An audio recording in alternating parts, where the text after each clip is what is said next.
KPK jelaskan alasan periksa Anies Baswedan selama 11 jam. Jakarta, Posting News, ID Gubernur DKI Jakarta, Anies Baswedan selesai diperiksa KPK terkait dugaan korupsi penyelenggaraan Formula E. Anies menjalankan pemeriksaan selama 11 jam di gedung KPK. Anies terlihat sangat santai saat menjalankan sidang. Anies mengaku pihaknya selalu berusaha untuk bisa membantu KPK ketika bertugas di pemerintahan. Anies mengaku saat bertugas di kampus pun, dia selalu menjadikan mata kuliah anti korupsi sebagai mata kuliah wajib. Namun, ada alasan dari KPK mengapa Anies Baswedan diperiksa dengan waktu yang lama atas kasus dugaan korupsi yang dilakukan Anies Baswedan. Ketua KPK Firly Bahuri menjelaskan mengapa Gubernur DKI Jakarta Anies Baswedan dimintai keterangan dalam penyelidikan dugaan korupsi terkait Formula E hingga 11 jam.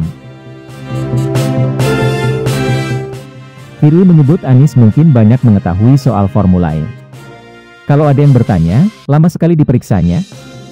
Permintaan keterangan atau pemeriksaan itu tidak bisa diukur lama atau sebentar. Bukan waktu yang dimaknai, tapi marilah kita memaknainya adalah mungkin yang diperiksa banyak pengetahuannya tentang suatu peristiwa, kata Firly Bahuri Kamis, 8 September 2022.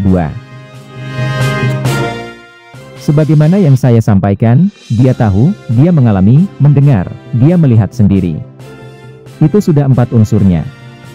Jadi panjang, pertanyaannya banyak, ucap Ketua KPK. Firly juga menjelaskan penyebab KPK mengundang Anies untuk dimintai keterangan dalam proses penyelidikan. Dia mengatakan hal itu merupakan bagian dari proses hukum. Karena, untuk kepentingan pengumpulan keterangan dan bukti. Itu kepentingannya. Jadi tidak kepentingan lain, kecuali dalam rangka penegakan hukum. Dan ingat, lembaga KPK, semua peristiwa di sini adalah peristiwa hukum. Termasuk yang kita lakukan sekarang, ucap Firly.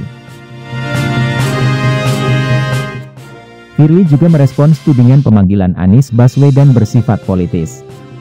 Dia mempersilakan publik untuk beropini. Jadi tidak ada peristiwa di KPK, di luar proses hukum. Kalaupun ada pendapat lain atau mengkritisi KPK, silakan saja. Karena ada saluran hukumnya, ucap Firly. Kalau dianggap apa yang dilakukan insan KPK dalam tahap penyelidikan, penyidikan, penuntutan tidak pas, silakan gunakan saluran sesuai koridor hukum. Sebagai contoh melakukan pra-peradilan. Kita tidak alergi dengan pengawasan itu, ucap Firly.